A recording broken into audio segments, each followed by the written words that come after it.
I'm getting ready to cut out a pair of cosplay styled stays for an upcoming Renaissance Festival that I'm going to be attending. And one of the things I do to make my costume budget stretch further is to dye fabric. And this is an excellent example. So this is some leftover fabric that my friend Michelle had from when she made her daughter Megan a Pirates of the Caribbean inspired Elizabeth Swan dress. And I needed something in a pretty blue-based red. And this was an ideal candidate because the warp thread was cotton and the weft thread was polyester. So when I dyed the fabric, the cotton threads were dyed, whereas the polyester threads did not dye. So it gives you this beautifully rich fabric, and also it tones down the polyester, so it's not so shiny. So it really looks like a beautiful tapestry fabric that would be quite expensive. Now I am going to line it in this sturdy twill, and this is a piece that I had gotten. It's close to, I think, 3 yards, and I got it for $3. It's very nice twill, not quite cotillion, but the reason why it was in the clearance bin is that on several pieces in several areas there's rust stains and a little bit of smudge. I have washed it, but this is what remains. This is going to be my lining, and by dyeing it red, that is really going to tone down those stains. Now I don't want to dye the entire piece because of course I want to keep it white for future linings that I might need. So I'm going to go ahead and cut out these pieces for the amount that I need and then put it into the dye bath. At the same time, I'm also going to go ahead, and this is what I'm going to use for my stay lacing, and it is just corset lacing, but I am going to dye it red so that it blends in better. And the reason why I don't leave this white is because this is going to be a peplum skirt, so it is very possible that the wind might whip it up. So if it does flip up, I would rather have it be red on the underside.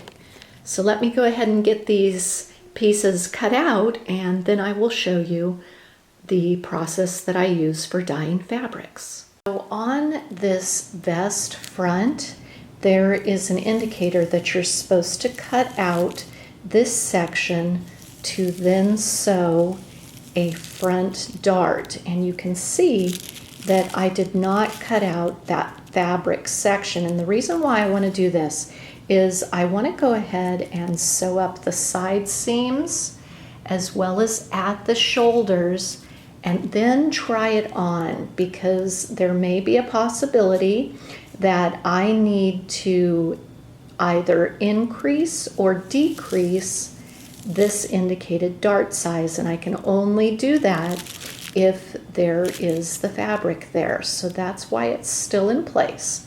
Now I will go ahead and place a tracing mark here, and you can do that a number of ways with chalk, a tracing wheel, or tailor's tacks, so I can know which area my dart is supposed to be in and then adjust accordingly to my body shape. One of the most important things that you must do is read the instructions on the back of the bottle or box of dye that you are using. And this is because additional ingredients are required depending on what type of fabric you are working with.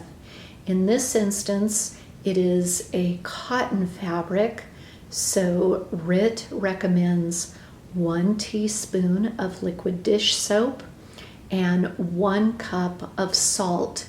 And the reason why you must add these things is that creates a dye that is color fast, and that is extremely important. So you will add all 3 of these ingredients for cotton fabrics in either your regular washer, it can't be a high efficiency washer, or a big tub along with hot water. So absolutely 100% read the back of your bottle, because other fabrics, it may be vinegar that's required. So please do not skip this step. And I have a regular washing machine, so I'm going to go in and fill it with hot water. It also recommends that your fabrics be pre-washed and wet going into the dye bath. So I have done this step. My fabrics are all ready to go into the dye bath. My dye bath is ready to now be started. So in a few moments, I will close the lid so that my washer will do its job. And I run it on just a regular cotton setting, the hottest water temperature, or you can do it in a tub. If you do it in your washer, you will want to run an empty load with detergent once you are finished, or else you could possibly end up with your white towels becoming pink. This is my wearable mock-up, and once I tried it on to see if I could have any type of dart placement, it was still actually meeting at the front center where it was supposed to be. So I want to eliminate this front dart. This is a casual look, sort of a peasant look that I'm going for. So I don't think it's really going to affect the overall look, not having the dart there. So on the opposite side, you can see that I just eliminated that bottom. I followed the angle line all the way up, and then I'm just going to do the same thing on this side and eliminate where it points down, and then that way the peplum, when it's attached, will just follow that angled curve. Just wanted to go over a few other deviations from the pattern that I made. I am going to use grommets and lace up the bodice to close it. So I just wanted to reinforce the lining and make it a little bit stronger, so then once I join it to the exterior fabric, it's just going to be a little bit sturdier. The other deviation is that I have gone ahead and attached the peplum to the bodice on both the lining and the exterior fabric. And the reason why I did that is I wanted just one single seam instead of seam, stop, seam, stop. So for me, it's just a little bit better, might even eliminate some hand sewing. And lastly, they recommend that you iron the seam down. I have ironed the seam open, and the reason why I did this is because right here you can see this is going to be 1, 2, 3 layers of fabric right there, and then when you get the bodice on top of it, that is 6 layers. That's a lot of bulkiness for the waistline, and I really don't want any additional bulkiness. So by pressing that open, then I only have 2 of the lining and then 2 of the exterior fabric. It's a lot smoother, not quite as bulky. There still is going to be a little bit of bulk there, but not quite as much. So now I'm going to pin the wearable mock-up, which has now become my lining, to my exterior bodice fabric. So now that I know my pattern pieces work because I used my lining as a wearable mock-up, I'm ready to cut out my pretty fabric now. And this is where you think about the placement of the fabric and where it's going to be on the pattern pieces. So this is the vest back.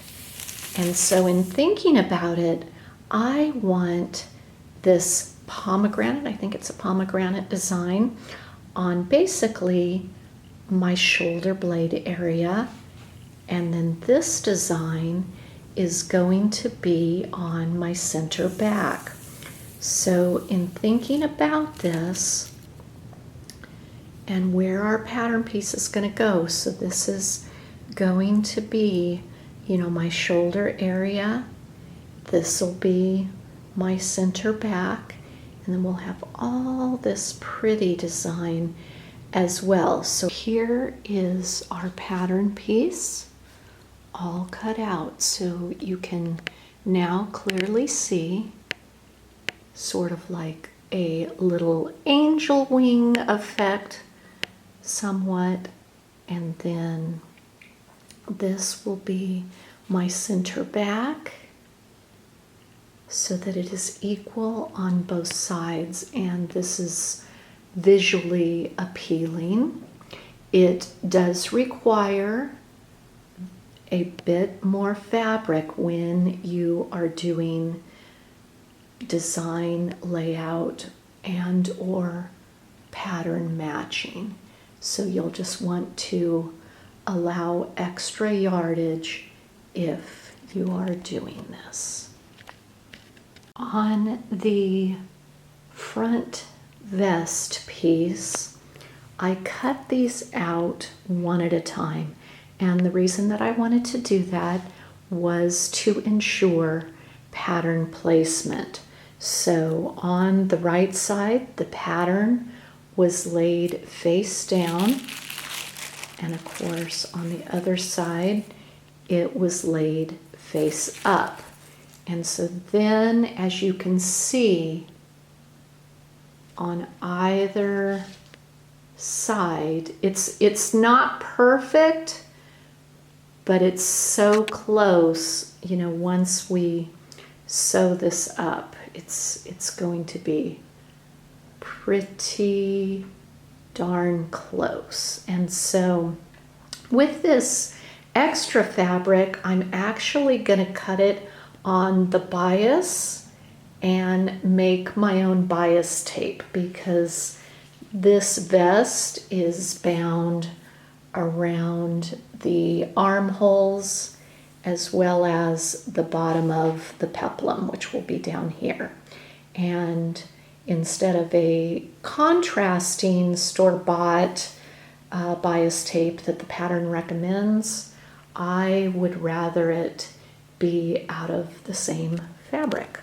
So we'll look at that process next. I use a cutting mat to make my bias tape, and so I take the selvage edge and line it up, and then just position a cutting ruler against the mat. Has an angle, and then I just take my cutting wheel,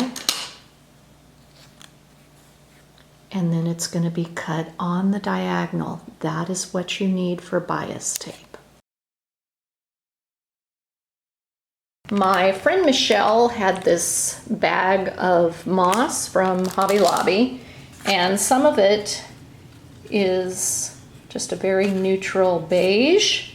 So I've picked up some paints in red and coral, and then I'm just gonna apply the paint with these natural sponges. I think this sort of technique will work.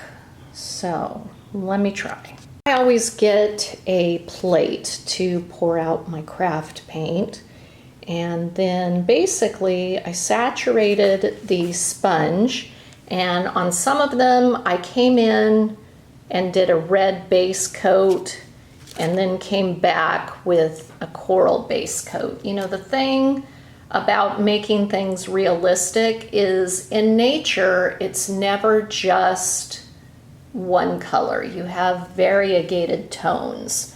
So you can kind of see, you know, that I've gone back now. I'm going to go back now once these two larger, harder pieces are dry, and I'll go back with the coral on the red and then red on the coral. And then I did leave some of them neutral colored. So, and then we'll apply them to a hat band. The faux coral has turned out very well.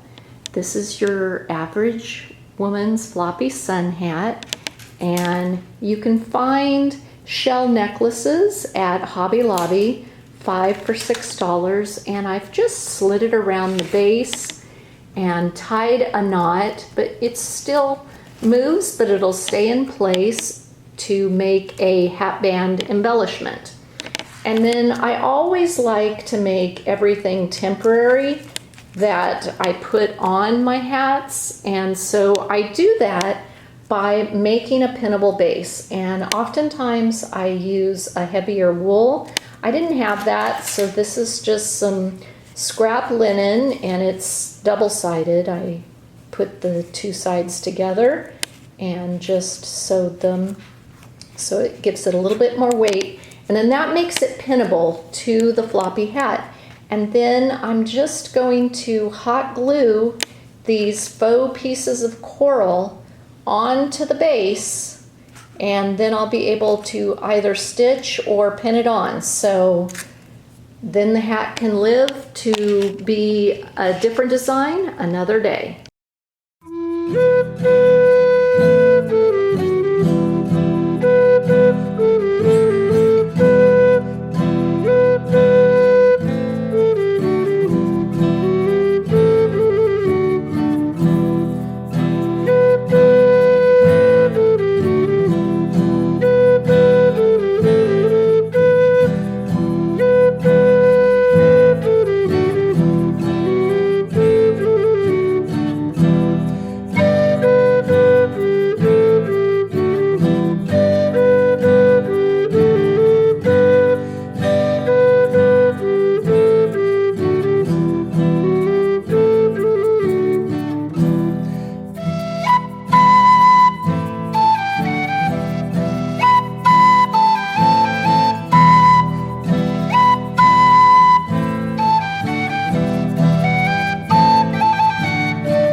And there's our Grace.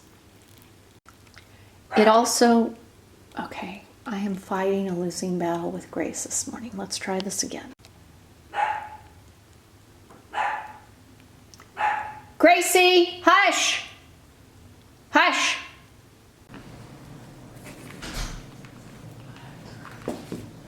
Is that my fabulous man? You making us a net? I'm making a net. Nothing but net.